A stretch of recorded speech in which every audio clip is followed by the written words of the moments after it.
Like, let's play Hot Wheels World Race. I'm starting to remember its name most of the time. Nice city. Bring him the willpower. Interesting. But we move on. In what may or may not be a city near Danny's hometown, but we'll think about that more when we're actually playing as Danny. For now, we have an interesting place to go through. The visuals here are actually a little tough on the eyes, to be perfectly honest. I have a hard time making out some of the boost pads on the ground too. Like, be able to see through the track and be able to see the ice through the bottom, or see having those windows too. At some points, it's cool. No pun intended, I guess. But like, there's too much stuff going on, and the colors contrast too hard. Regardless, I can't say I'm having a very tough time in these races. Yeah, I guess this newcomer dude really is no joke.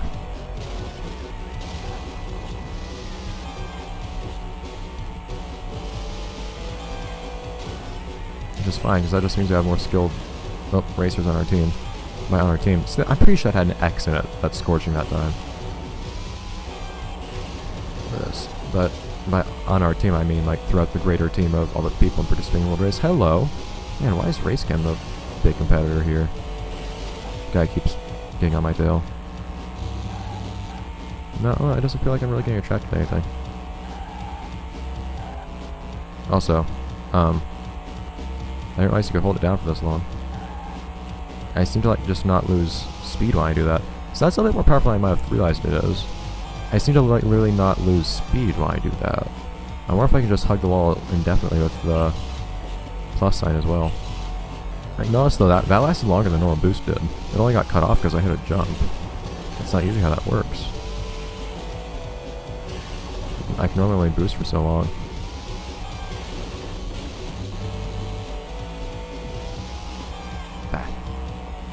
Yeah, so if you can find a nice stretch though of stuff without jumps, then maybe it really would be a good idea to use some of those attacks, or use some of those power-ups the way that I just did inadvertently. If it basically means like boosting forever. Yeah, because it means I can boost for a really, really long time. Not forever. It's still really long.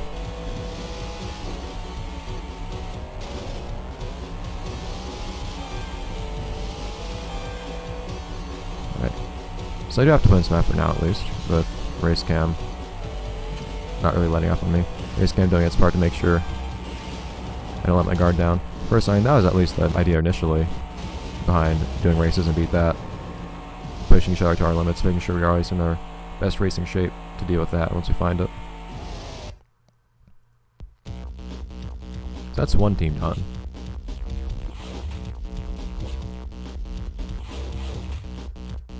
Okay.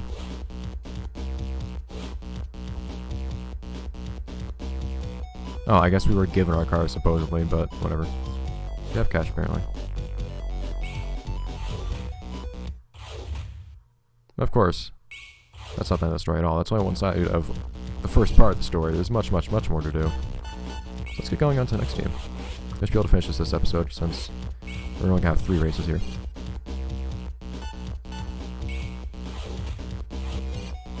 Off we go.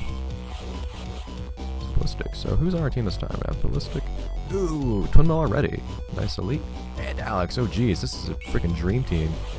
I'm Ballistic is one of the less impressive members of the roster, but still. Okay, so we're gonna see the same text every time. It's unfortunate.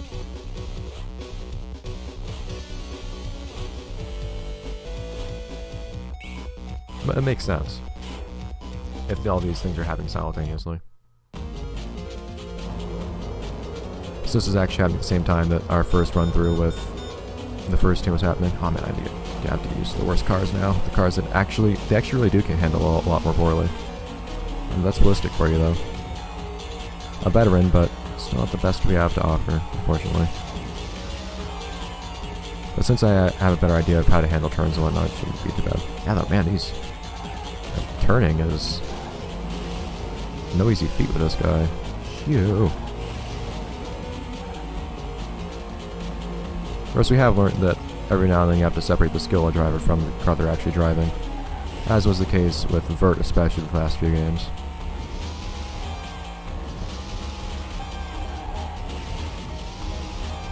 Beautiful. Of course, Ballistic, being a veteran of Star Trek Challenge, knows its stunts as well.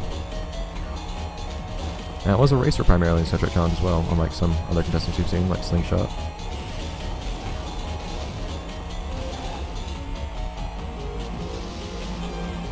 So off we go.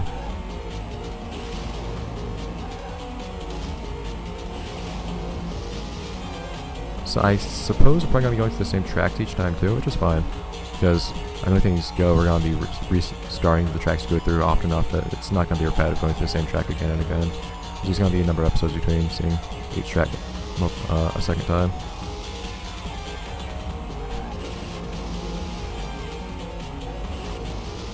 Oh man, I didn't think I was going to land that.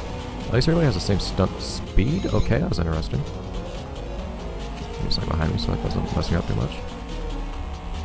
I didn't really fall through, I just kind of like disappeared. Of course, one can only wonder if that's actually that catching on to us now. I mean, it's a pretty, admittedly, shallow disguise, thin disguise this guys are going under.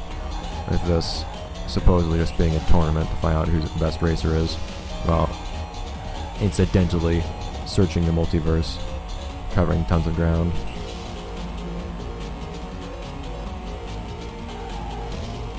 But we're going to take what we can for now.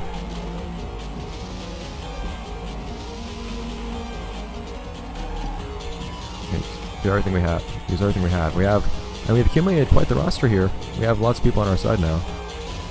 And some good racers too, including the best racers in the multiverse, of course.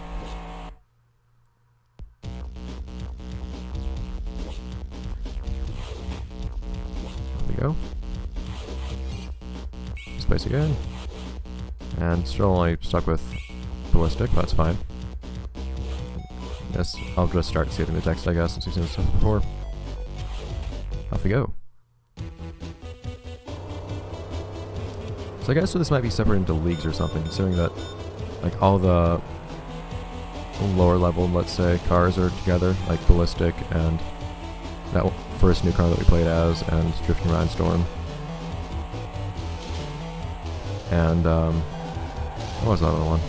The one I played as, Stormlock, Mega Duty, Muscletone.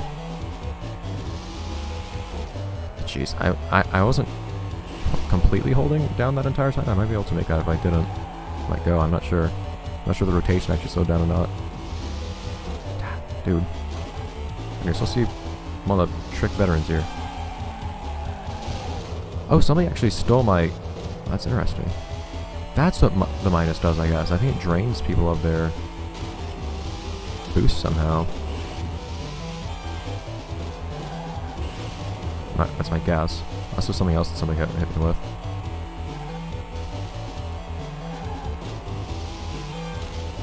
I will burn it. Watch me. Burned. See? Yeah, that was scorching burning. See, the game acknowledges what I do.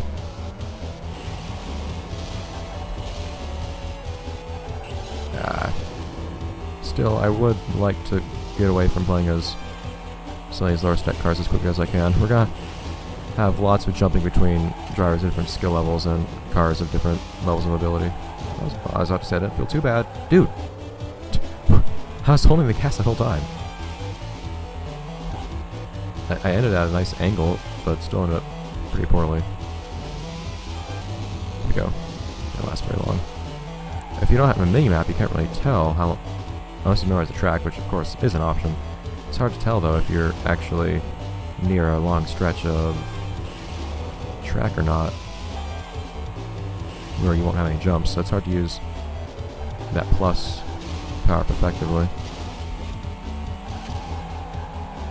The sound it makes when you turn really hard though, for a while, kind of reminds me of at least one of the sounds in Burning Rubber when you start drifting.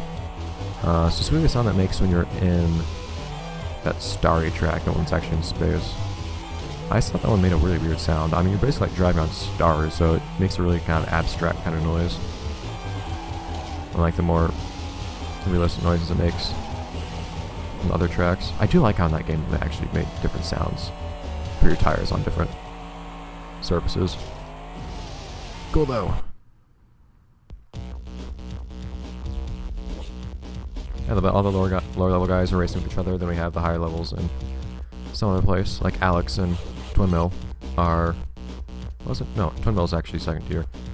Probably just to shake things up. If you have everybody the same skill level in place, you won't really have much tension, would you? Actually, you probably would, but regardless, we have our reasons for organizing things the way we did.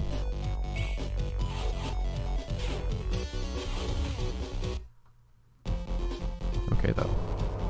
So yes, the mystery of who this guy is unfortunately gonna have to stick around for a while. We're gonna be seeing him many more times, despite not actually moving forward much more in the timeline. We're just gonna be following each contestant separately.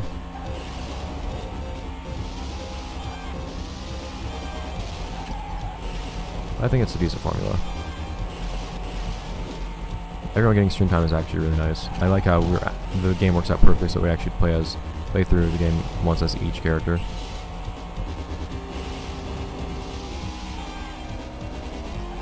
So I have no complaints. So I didn't pay much. I saw it being paying much attention to the music. I was talking about it earlier. Alright. Not used to having to worry about stale tricks and games with these types of tricks, and then having stunts back is so nice. I will actually say that. I always felt like I was kind of missing in the other 3 Hot Wheels games I was playing that didn't have it. And beat that and Track Attack specifically, because I don't think there are any other 3D games I've played that don't have it. Because the only other 3D games that I've played, I think, were Velocity X and Soundtrack Challenge, both of which had such things. Darn it! Actually, didn't realize that was the power up I had. Should have used it for longer, because I could have used it for a long time here, in fact.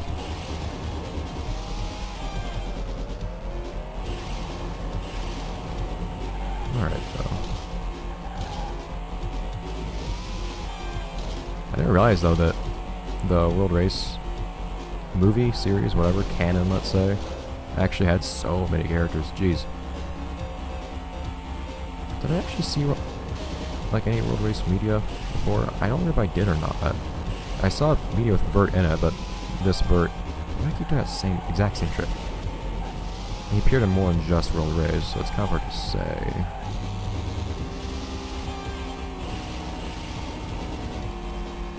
Okay.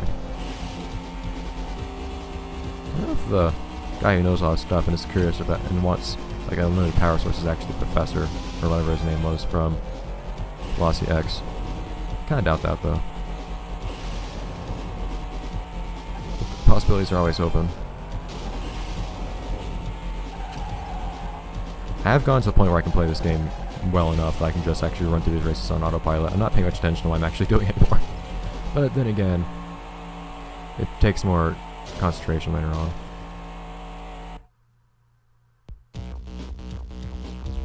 Okay. That should be the end of this league. Yes, awesome. Those hats, man. I don't think you need hats. Like, I know everyone had to have their own aesthetic, but really? Anyway, so we don't have enough time for this in this episode, actually, but regardless, I'm gonna do what I can here. And actually, I will do this with ballistic. Keep up the challenge. Okay, so we're gonna try to unlock next. Who is it that drives this next car? But I have a little bit extra time to record today, actually, so I'll just make use of it. So you're doing road piece, I believe, so we want Pete. Correct? Yes. Kind of annoying that you don't unlock anything for these first couple tracks. Really? Here, look up.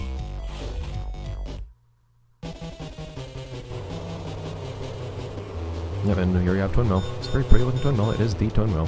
Twin Mill is such a photogenic car. I mean, considering the number of times it's appeared on like box art and whatnot for things. Fan favorite, no doubt. And also, legitimately very skilled and helpful to our effort, as we found out not too long ago, despite not being especially social considering how many times it appeared without That was absolutely beautiful. Without really, jeez. I almost actually thought I had fallen over upside down that time. Dude, what are you doing? You're really staying ahead. Again, skilled, to say the least. But, and I was talking about how things are so easy in other races when I'm actually going against people that actually have matched stats, so I guess I'll just have to use the time trials as my opportunity to challenge myself. Oops. I need to get back out of the habit of overusing boost. So I can still hit turns better than I used to, but I still should take care to boost out of hard turns like that, because these are, because my opponent still will overtake me if I mess up on these by the look of things.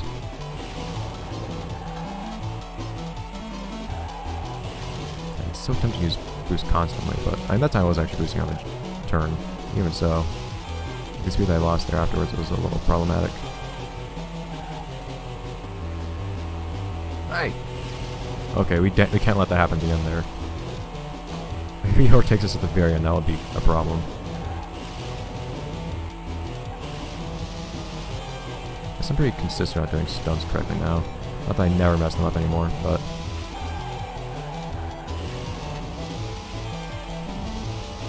I know what I'm doing at least. Yes, I'm gonna be at the end of the race anyway, so if I don't use boost at the end of this lap, it will be wasted anyhow. But I definitely can't let myself fall behind at the very end. Darn, I didn't need to use last time boost there. Next time, like I did on the previous lap.